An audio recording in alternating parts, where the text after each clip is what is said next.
Doctor धीरज कौल, अभी की स्थिति में भारत जब कहा जा रहा है कि तीसरी लहर की तरफ जा सकता है कोरोना की, ऐसे में क्या सबसे ज़्यादा महत्वपूर्ण पॉइंट है जिस पर हमें फोकस करना होगा?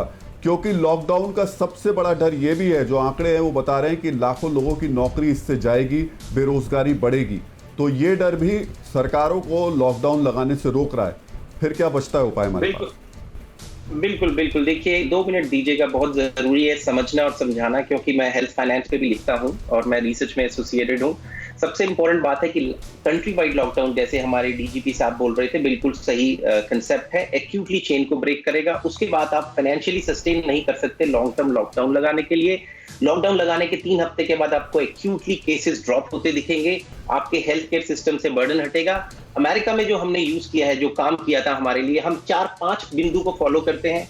जैसे ही 3% से 5% से ज्यादा पॉजिटिविटी रेट दिखता है, हम लॉकडाउन और lock up, as in turn down and turn up, मतलब अगर हमारा 5% से 4% से ज्यादा इन्फेक्टिविटी रेट दिखता है, अगर हमारे हॉस्पिटल बेड 20% से कम बचते हैं, आईसीयू बेड 15% से कम बचते हैं, मोर्टेलिटी ज्यादा होती है और आईसीयू से डाउनग्रेड होने वाले पेशेंट्स कम होते हैं, तो हम सडनली लॉकडाउन के मेजर्स लेना शुरू करते थे अमेरिका में, जिसने हमारी मोर्टेलिटी बचाई।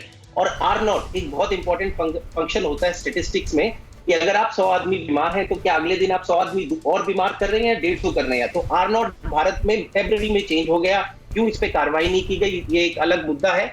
और सबसे इंपॉर्टेंट बात ये है, ये 5 वेरिएंट्स अगर आप ले लीजिए, इसके अलावा जो डबल म्यूटेंट और ट्रिपल म्यूटेंट है, उसने अमेरिका में भी हमारी नींदें उड़ा दी हैं, क्योंकि मैं पर्सनली पेशेंट्स को जानता हूं जो इंडिया से फ्लाई करके आए, आईसीयू में उनकी डेथ हो गई यहाँ पर। तो ये पूरे वर्ल्ड की फाइट है, ये एक कंट्री की फाइट है ही नहीं, ये समझना जरूरी है। और इसका vaccine Pfizer, Moderna, Johnson and Johnson और इवन अब एस्ट्राजेनेका जो बूस्टर शॉट बना रहा है, वो सितंबर में अवेलेबल हो जाएगा, जो कि इन रेयर वेरिएंट्स को कवर करेगा। इसीलिए हमें ज्यादा से ज्यादा लोगों को वैक्सीनेट करना है। और एक आखिरी पॉइंट बताना चाहूंगा, कोविड फैटिग जो हमारे डीजीपी साहब पहले बता रहे थे, वो रियल होता है और यहाँ पे doctors, nurses, health care staff में देखा गया।